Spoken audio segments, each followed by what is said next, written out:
So, we all know cantrips are the heart and soul, the lifeline of many spellcasters out there. It helps you when you run out of your spell slots, and it sometimes can give you little nice tricks to just build more fun in the world. But unfortunately, a lot of those more fun ones really kind of just peter out after you take them. I, for one, know that I play druids a lot. If you can't tell from my many druid subclasses, I always want to take druid. Druid craft, I always want to take shape water. I always want to take control flames, but they kind of just do nothing after you first get them. The only ones that really do anything extra is damage ones. So I've taken the 22 other cantrips that have no upgraded abilities when you reach 5, 11, and 17? Yeah. I've taken those cantrips and I've made them a little bit beefier as you get better. Nothing too game breaking, but maybe if you guys put these in your game, you'll have a lot more fun and you'll have more of a reason to take these like more flavor based abilities, right? So let's start with Blade Ward. Obviously, use it, you get resistance to an attack. But at level 5, in addition to resistance to weapon attacks, you can now subtract half your proficiency bonus rounded down from the damage. A little helpful, not super helpful, a little helpful. At 11, you're resistant to all bludgeoning, piercing, and slashing damage, which means, say you fall, you cast this on yourself, take half damage. At level 17, your first weapon attack, the first weapon attack against you after casting the spell, also has disadvantage. See, nothing crazy, just adds a bit. Control flames. At level 5, you can protect flames in a 5-foot cube from being extinguished by non-magical means for 1 hour. Only a spell of level 1 or higher can put out the flames. At level 11, the shapes you form in the flames can be more complex. In addition, if you cast the spell in 5-foot cubes adjacent to other shapes you made in flames, they can extend to fill those cubes. Basically, you can make a larger, more complex shape in the fire, making it a little bit more cool. At level 17, when you cast an instantaneous effect of this spell, you can target up to 3 adjacent 5-foot cubes simultaneously, as long as the effect's all the same. So basically, if you want to put out a bunch of fire, you can kind of do it in a larger burst. If you want to start a fire, kind of same thing. You know, light a candle, light a campfire. You can blast it all in that way. Dancing lights at 5th level, 5-foot bright light. The light extends out to 5 feet in bright light and 10 feet dim light beyond that. Just only a little bit more powerful, but still. At level 11, this now lasts for 10 minutes. And at level 17, it lasts for 1 hour, and you get bright light for 10 feet and dim light for 20 feet beyond that. So again, nothing too crazy, but a nice little bonus. Druid craft. You can now make the sound of a large beast, a strong animal odor, or make a tree shed all of its leaves. At level 11, you can create simple patterns, shapes, and other images in grass, tree bark, animal fur, or other natural things. At level 17, you can make a non-magical tree shift and move by your command. But it stays rooted, of course. So you can twist some branches, and there'll be some fun with that. Encode thoughts. This one was a little bit tougher. This one was a little bit tougher because I've never seen anyone use it, and I really don't even know what you would use it for. But let's give this one a shot. At level 5, the Thought Wisp lasts for 24 hours. At level 11, if a willing creature is holding the Thought Strand and you cast Encode Thoughts on it, they can receive the info it contains instead of you. At level 17, you can send the Thought Strand up to 1,000 feet to another creature as long as you know their name or general location. The Friends cantrip, this one's pretty simple. You just get a % chance that they don't know you cast the spell on them. Normally they would know after the spell ends, but this gives you a little chance that they won't. So at level 5, there's a 20% chance they won't know. At level 11, there's a 50% chance they don't know, and at level 17, there's an 80% chance they don't know. So with this, there's still a chance they're going to know, so it's still a risky thing to do. But hey, you're You're a much more powerful spellcaster, so why not make it a little bit more fun for you? Guidance at level 5, instead of lasting for a minute, it lasts for 10 minutes. At level 11, it lasts for an hour. And at level 17, it is a d6. Gust. At level 5, you blast air downward on a medium or smaller creature, and they have to make a strength save or be knocked prone. At level 11, you can potentially give the help action from 30 feet away with the DM's discretion, as long as it makes sense.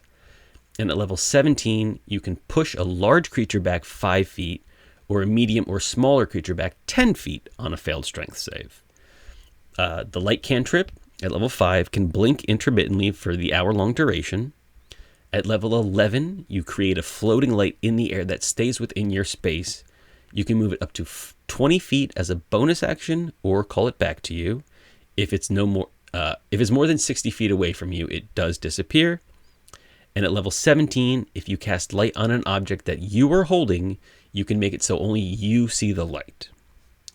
Mage Hand, you now have a 45-foot range at level 5. At level 11, you can now hold up to 20 pounds. And at level 17, you can cast 2 hands simultaneously. They can each hold up to 10 pounds, must be both within 45 feet of you and no more than 10 feet away from each other. So essentially, you can use it to do more complex manipulative things with them, but not too overpowered. Magic Stone, at level 5, they now do 1d8 plus your spellcasting modifier. At level 11, the range goes up to 120 feet, and at level 17, the damage becomes 2d8 plus your spellcasting modifier. Mending, at level 5, can repair any number of breaks or tears in a single object in a 1-foot cube. So instead of having to cast it over and over to try to fix something, as long as it's a 1-foot cube, you're good. At level 11, the size of the breaks or tears you can repair increases in size to a 5-foot cube. I might not have a level 17 for that one. I'll look that up in a second. For message, at level 5, you can choose for the message to be an image instead. For 1 round, the target can see what you see. At level 11, you can message up to 2 people as long as neither of them is more than 120 feet away, and they're both within 20 feet of each other. At level 17, you can message up to 3 people as long as they're all within range of you and they're all within 10 feet of the target of the spell. Minor Illusion, at level 5, can create a smell or add a smell to a sound or image. At level 11, can create 2 at once, image, sound, or smell. So you can create an image and a sound at the same time. And at level 17, can choose to split the 2 illusions up to 25 feet apart. Choose 2 of the options from sound, image, or smell, and they can appear in 2 different places. Mold Earth. At level 5, you can shift all the dirt and stone in a 5-foot cube of terrain, if there's enough dirt or stone in it, to one side of the cube to make the terrain safe to walk on, be it quicksand, mud, or some other type of terrain. This lasts for 1 hour.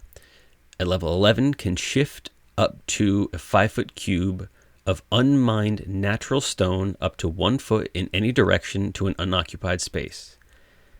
So unmined stone is anything that has not already been touched by humanoid or other creatures' hands. So basically, move stone from a mountain or whatever, but just a little bit. This could help you climb or do some other shenanigans, as that's what these are for. At level 17, you can mold earth or stone into a shape that is no longer than 1 foot on any side, and this lasts for an hour. Prestidigitation at level 5, you can instantaneously carbonate up to a cubic foot of liquid or cook up to 1 cubic foot of non-living food. At level 11, you can instantaneously change the color of a small object or piece of clothing for 1 hour. At level 17, you can make a small, non-magical item of no more than 1 foot in any dimension invisible for 1 round. Resistance, it now at level 5 lasts for 10 minutes. At level 11, it lasts for an hour, and at level 17, it's a d6. So pretty similar to guidance. Shape water. You can now change the color or opacity of water in as many ways as you like. Basically, you can make an image in it or something like that. Where was I? Oh, level 11, you can boil water in a 5-foot cube provided there are no creatures in it. The water lowers to below boiling at the start of your next turn. Creatures take 1d6 fire damage if they end their turn in this boiling water. Basically, that's just for me to say if somebody jumps in it for whatever reason, they take 1d6. It's not a ton of damage, especially for that high of a level, but it just doesn't make sense for there to be boiling water. That doesn't hurt anyone. And at level 17, you can condense all the water in a 5-foot square to turn into a raining cloud that lasts for 1 hour. Shillelagh. This one I have 2 for. The first one is if they are going full druid or are only going to have 1 attack. You can just do 2d8 at level 5, 3d8 level 11, and so on, 3d8 at 14. That makes sense if they have 1 attack. That wouldn't be more powerful if they took a level in druid just for Shillelagh and then, became a fighter and had 4 attacks. So this is for that only. But if you want to go the more simpler route, at level 5, they get a +1 to attack and damage with their Shillelagh. At level 11, it is now 2d8 plus your spellcasting modifier. And at level 17, the weapon extends to have a range of 10 feet. Spare the Dying, another one of the simple ones. First, it's a 5-foot range, then it's a 10-foot range, and then it's a 20-foot range. Just makes it a little bit easier for you to do that without making it super easy, like making it a bonus action or something so no one could ever die. Thaumaturgy, at 5th level, you instantaneously cause sparks or smoke to shoot out from a creature or object within range. At level 11, you can make a small object no heavier than 1 pound levitate off a surface for up to a minute. Can also make images in a mirror act differently than what it's reflecting for 1 minute.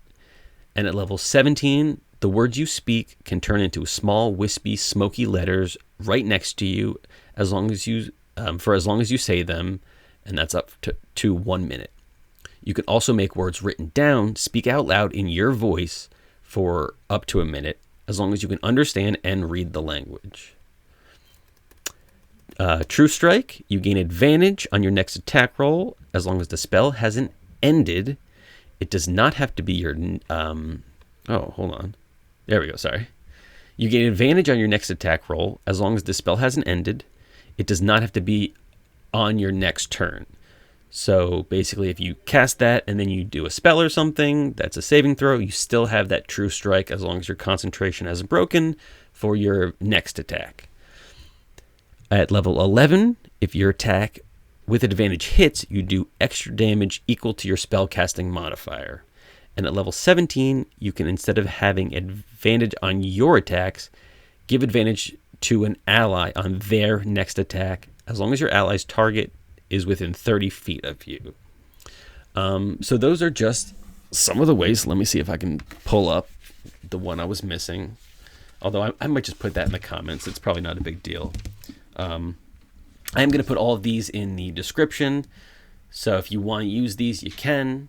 Even if you want to just make these into like fun magical items that aren't too powerful. You want to give little trinkets, that's an option. Yeah, I'll just put the other one in the comments or in the description if you really are interested. But I think this is a fun way to just make cantrips a little more powerful. Like I said, there's a reason you don't take some of these spells. It's just a waste, especially if you are only a spellcaster and you need those cantrips to do damage.